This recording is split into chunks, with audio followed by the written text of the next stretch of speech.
Nico, can I just ask you the question with regards to Lewis? The way that you beat him in 2016 has been storied. We've talked about it a lot on air and off air.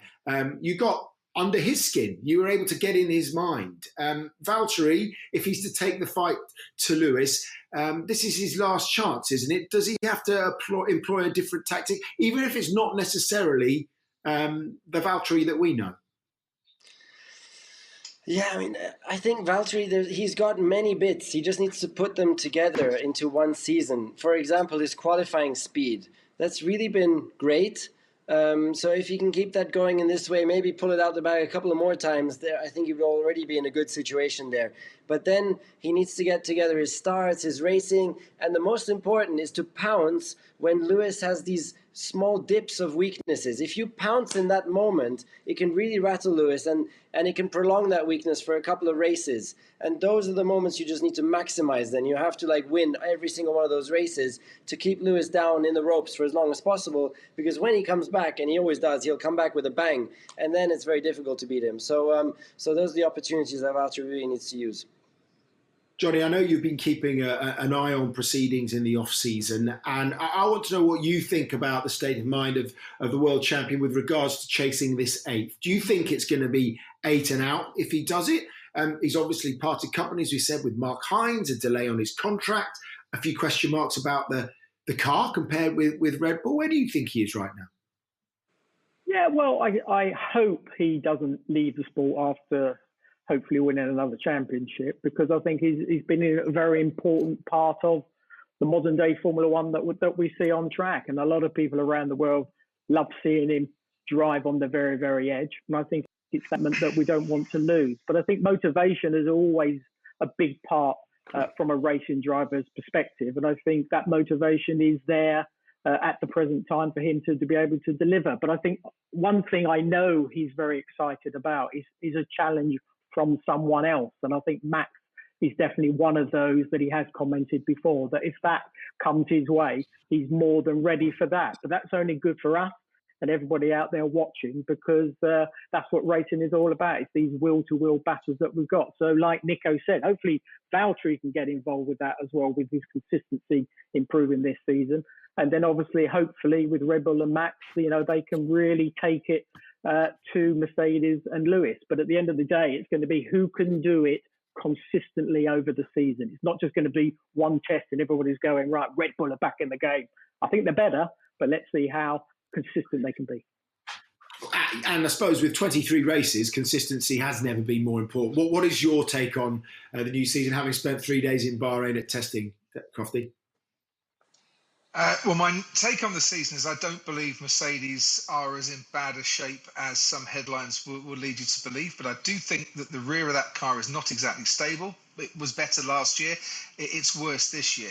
The Red Bull looks a good car on the track, but I think Mercedes were running the engine down low and had a lot of fuel on board around Bahrain. That doesn't mean to say they didn't have problems, and Lewis Hamilton in the gravel wasn't exactly the sign the defending champion wanted from pre-season testing.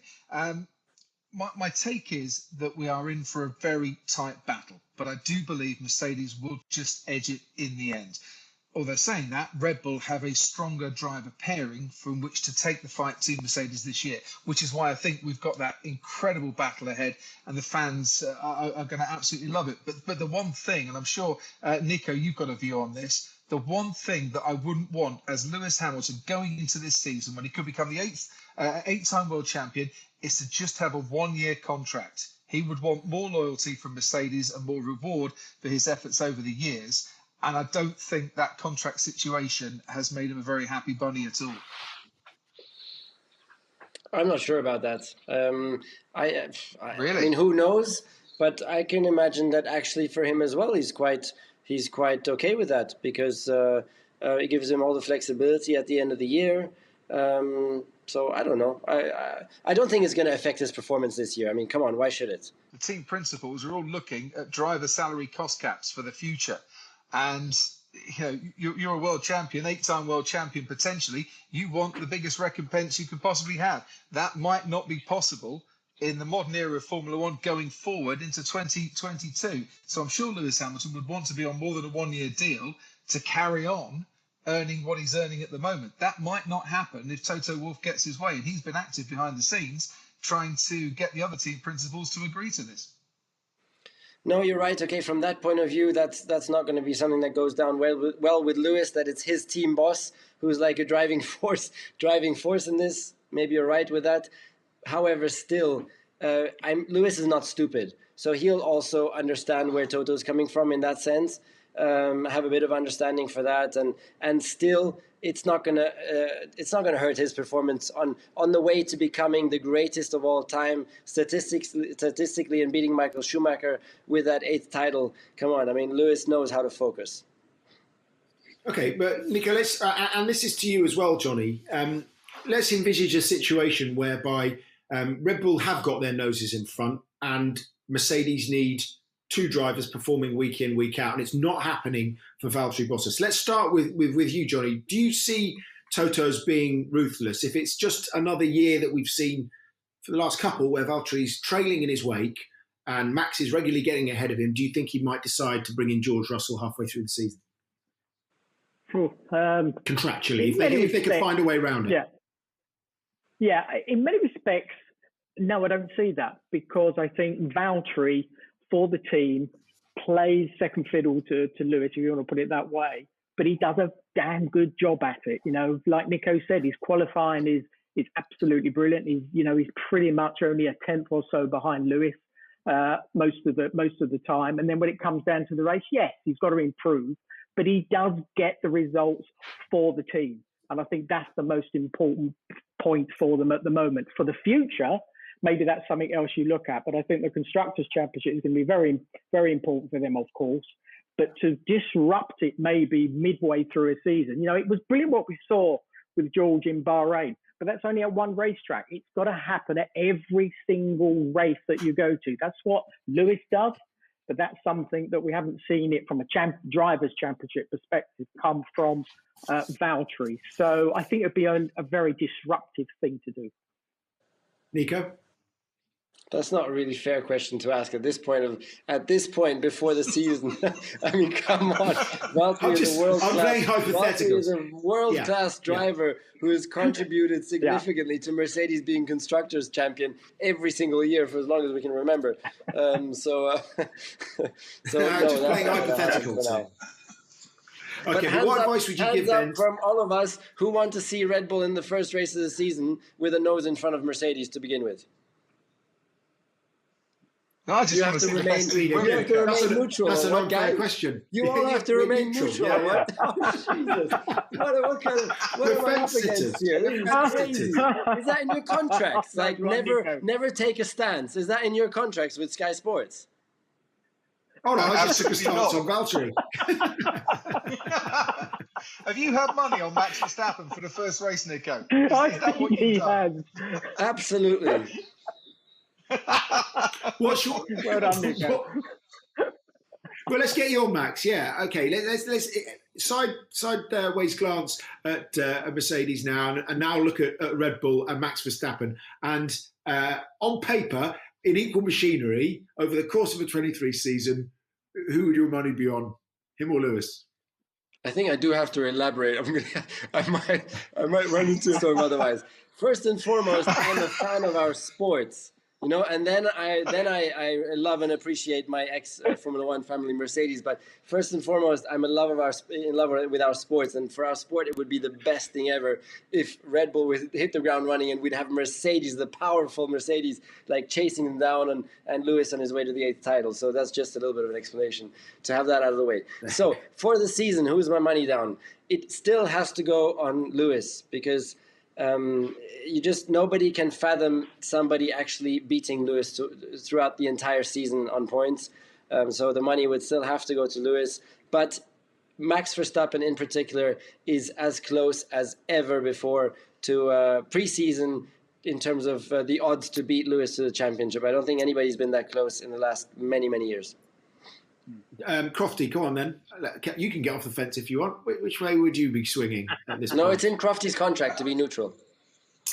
Yes, fiercely neutral. I just had a text from Toto Wolff saying, please tell that traitor Rosberg to remember who made him so good in the first place. He's not enjoying this. Listen, I think it's great that on paper this year we have two outstanding drivers in Verstappen and Hamilton that are at the top of their game. And I, for one, don't care who wins as long as it's a brilliant fight and it goes all the way down to Abu Dhabi. And I think the sport needs that. We can all celebrate 23 races this season. It's a very long season, longest ever. But you want the title to go a long way into that season. You don't want it settled by Singapore, for instance, because then that leaves you, me, and Johnny, Nico, with an awful lot to talk about in the remaining races and not much title fight to go with it. But I personally think Mercedes will win the championship, and I think Lewis will come out on top. But I think it will be one of the hardest fought battles he's had since you hung up your racing boots, Mr. Rosberg. Yeah, I do too. Sorry, I thought you were addressing that back to Nico. I mean, I think we're all in agreement there, aren't we? What you also shouldn't take for granted is that the reason we're saying this is because we've seen intra-team battles, the best of which was you in 2016 when you took the fight to Lewis and in the end came out on top. But that's what the sport needs, isn't it? But also we need to be respectful of the way Mercedes have brought it through, making it the most successful era in the history of the sport. That's something that we don't often see. Is that to me? Yeah, anyone really who wants start. To pick up at this point. Yeah, go on. Nico, yeah, you can start. No, and then Johnny. We cannot respect enough the performance from Mercedes. Unbelievable. A long period of time, historic in the world of sports. It's really one of those, and across sports, to basketball or whatever else, it's one of the most legendary team performances of all time. So massive respect to that, and it all starts with the leadership. It all starts with the leadership, which began. The foundation was still built by Ross Brawn back in the day, and then Toto Wolff, Niki Lauda, and then of course Toto Wolff majorly in the last many years. So. Really phenomenal. And one key ingredient of that was keeping the talent together in the way that Toto has. It's unbelievable that every year you can imagine that Ferrari comes and offers like 30% more salary to probably every single one of those top 15 people within Mercedes. And nobody has ever considered it. And that is testament to the culture that Toto has installed within Mercedes, how they all feel part of a family. They all love working there. They're all totally engaged. And so they don't even think about going somewhere else for a bit more money or something. And that's really, really awesome. Okay, final word then to Johnny. Johnny, you can settle this for us. Who's going to win the title? Well, I think it's going to go down to the wire this time around. And I think the man that is obviously going to push him right to the very edge, and again, as I said before, he's going to be waiting for that to happen, is obviously going to be Max coming for that big fight, but for the whole season. And I think that is what we're all looking forward to, because that is what racing is all about. Nico has had that will-to-will battle with Lewis when they were sort of karting back in the day, all the way through to when they were fighting for the world championship. I think that is exactly what we're going to see this time around. We're going to see the best, I think, of Lewis Hamilton, but equally so, I think we're going to see the insurgence of a Max Verstappen.